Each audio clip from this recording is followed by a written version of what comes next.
I get asked all the time what colors exactly I use in my watercolor palette and for my colored pencils. So welcome to Draw Tip Tuesday. My name is Koosje Koenen and I will show you my colors.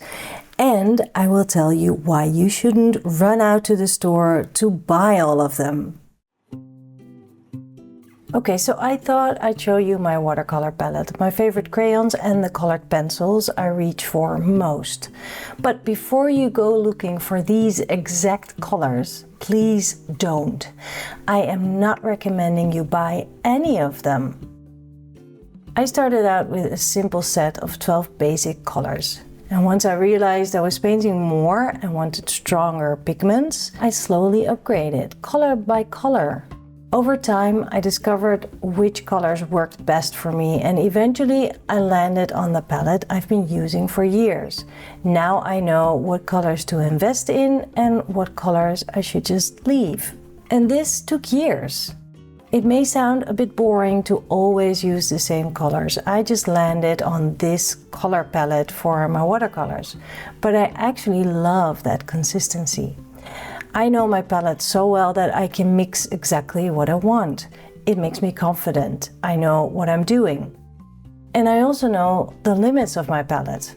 That's where my crayons and my colored pencils can come in to add brighter colors and other interesting things. Just because someone else uses certain colors doesn't mean they'll work for you. I've picked up a few great colors over the years. Quinacridone Gold, for example, is one of them. But some colors I love in other people's art, like bright turquoise or opera pink, but they never really fit my work. I'll sometimes play with those colors in gouache, but for watercolor, which really is my go-to, I prefer more natural tones.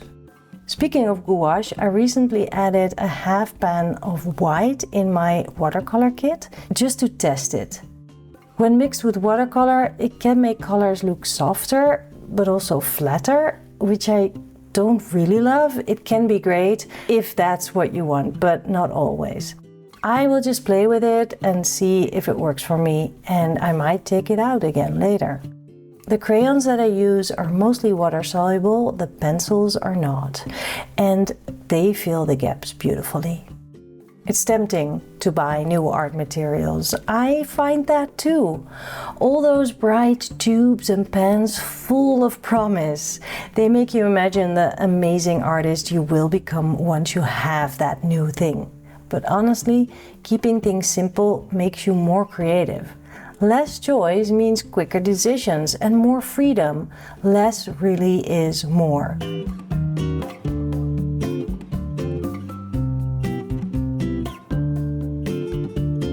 In this video you will see my roll of pencils, but I don't always bring it with me. When I go out sketching, I like to travel light. Before packing your sketch kit, think ahead. Where are you going? How long will you draw? And will you really be using everything? The answer is probably you won't. So take less with you. Taking less reduces the pressure and makes it easier to actually draw. The drawing is the goal, not using all the tools. Your color choices, your palette, it will grow and it will change over time. So don't let those shiny art supplies distract you from just doing the work, from just playing in your sketchbook, and keep going on your sketchbook practice. All right, thank you for watching. I will see you next week. Bye.